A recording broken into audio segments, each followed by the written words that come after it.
life is short. We should, spend it on reading enjoyable books or good for you books. Hello everyone, welcome back to my channel. I just filmed a different unboxing video earlier and changed up my look ever so slightly, so I am hoping to churn out a few videos while the weather is nice because it's been raining non-stop here in Toronto or Ontario.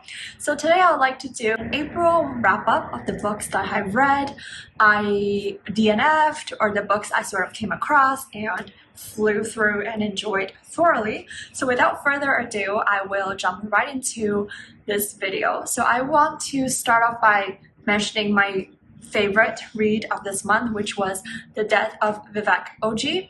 I don't want to delve too much into it just because I feel like anything I talk about will be somewhat of a spoiler. All I want to say is the writing was breathtaking. I was so blown away by the writing style. I listened to it on audiobook, and even so I felt the impacts of the writing like deep down in my soul. It was just very breathtaking writing style. The prose was absolutely stunning. We have, quite a few families set in Nigerian. So it's their parents' story, the children's story, coming of age, coming to face their identity, and as the title suggests. So that won't be a spoiler. Of course, someone died and that person is Vivian Ogi. It's extremely heartbreaking. I bursted out in tears. That was how much pain I was when I approached the last chapter. I was really grown to get attached with all of the characters. Their love was so strong and beautiful and desperate and just so heart-wrenching at the same time. So I just genuinely love this book overall. But a few trigger warnings, of course, is homophobia, just not having the acceptance from your parents, lots of cheating, lots of issues, definitely very, very controversial topics, or at least very sensitive topics. I was feeling the impacts of the emotions. I was a mess. I was a puddle. I would only recommend this book if you are in a healthy state in terms of your mental health. I wouldn't recommend it to anyone that might be struggling slightly in terms of mental health issues. So I would definitely steer clear of that. Make sure you do your research on trigger warnings and all of that. But I just want to say it was breathtaking, beautiful, beautiful story, and I would love to see a movie adapted from this book. I think that would be breathtaking and obviously heartbreaking at the same time. The next one is Chain of Iron. I was really happy that I got a copy of this from my library. It was available. I placed a hold very early on, so I was able to get a copy kind of the moment they purchased the book. I DNF'd it. I think I DNF'd it around 70%. So I'm going to talk about a few issues I have. First of all, I don't like any of the main characters. I know a lot of people love James or Cordelia, but I don't. One of my least favorite trope when it comes to romance or anything with a romantic plot is bad communication. Any angst that could have been easily solved by just open conversations is a huge trigger for me. I hate it with a passion. So if that sort of is the main angst plot or the reason behind all of the angst, and I can't do that, and the only sort of side characters I love is Anna. I really, really adore her. Very quirky, very confident woman, strong, powerful, opinionated, but in a good way. Also really like Lucy and Jessie. I think I'm kind of over this franchise overall. I've given it too many tries and I don't really love it. The only thing I loved was the Infernal Devices, but that was when I was in high school, so I was a totally different person. I really enjoyed that book. I was able to appreciate that angsty teenage romance. No longer the case. I'm over it, not into it. Next. One thing I've decided to take on that's an act of self-love and self-care is that I decide to no longer read or force myself to read books that I don't enjoy, or if I find myself struggling, or anything that could be sense the trigger coming up, I just DNF. I think life is short. We should spend it on reading enjoyable books or good for you books, or at least educational, informative books. Okay, so I have a different book that I don't have a physical copy, but I read it with my group of buddy readers and I love them. We are the Haters Club because we hate on popular reads that are just so poorly written, aka The Silent Patient. Anyway, so we have decided to read Luster, which is one of the books that was nominated for the Women's Prize for Fiction 2021, I believe. It was an interesting reading experience. So we have this married couple that are in an open relationship. So they have agreed to, keep their marriage or relationship as open relationship. And now we have this narrator who is early 20-year-olds, African American, very confused, very lost in terms of her life, not sure what to do. I think she majored in journalism or something along those lines, so barely making enough for herself to sustain a living. I want to say New York, I could be completely wrong. So it's their dynamics. She obviously met the wife as well, and she moved in for a bit, and the married couple adopted an African American girl. The teenager was having a very hard time in that family, and they kind of bonded a little. She got, I think, pregnant in the end and got an abortion. She had an abortion when she was young. Just a whole lot of mess that I didn't really need in my life. I appreciate the writing, definitely very thoughtful, very thought-provoking. I do understand that some people appreciate the books because it discusses, a few topics that are just not widely discussed in the literary world. So for example, like discussion on motherhood, the challenges that they face, and adopted children or different ethnic mixes in a family setting, all of that, and of course open marriage or open relationship. I'm not sure what's the technical term, but I just personally did enjoy it. None of the decisions that were taken by any of the characters were wise or well thought out. They were just a mess. There's nothing more I can say other than everyone is a mess, and I really didn't appreciate the overall reading experience, but that's all.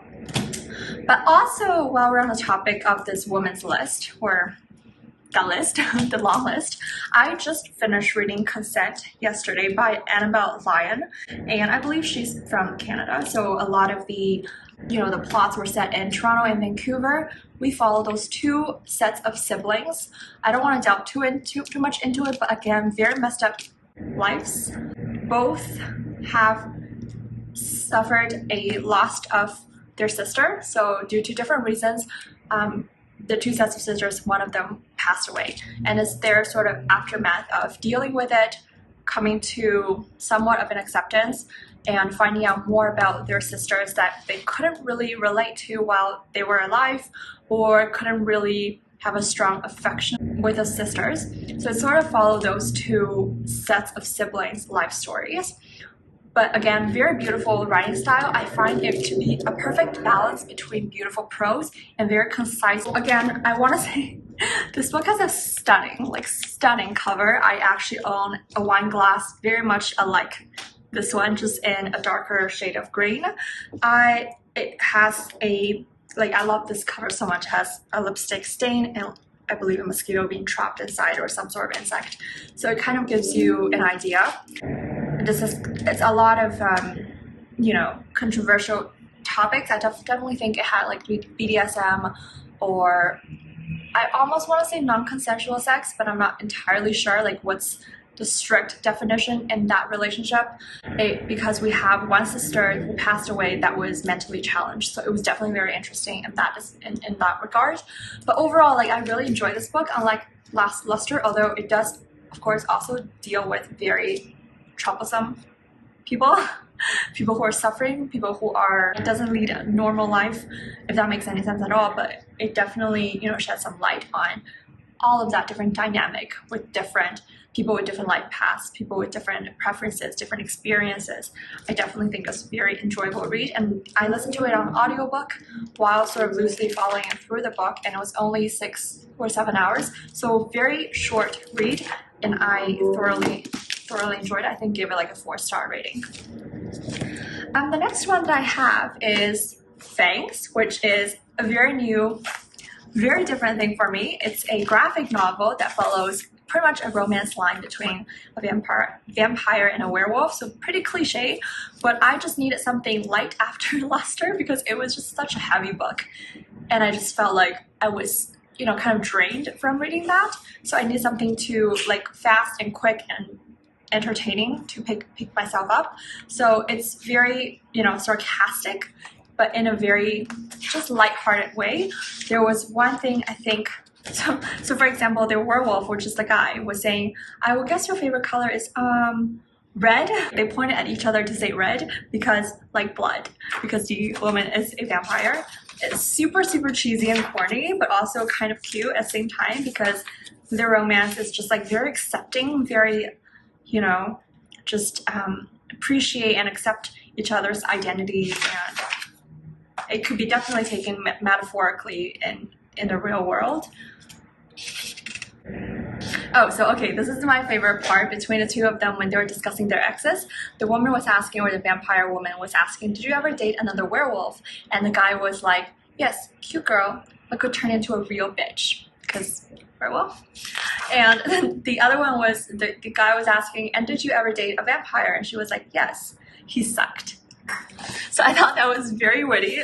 Obviously very corny and cheesy, but also just a really enjoyable quick read. Flipped through it in like no time. I think I got a recommendation from Chloe, Books with Chloe, who I adore. So this is Fangs by Sarah Andersen.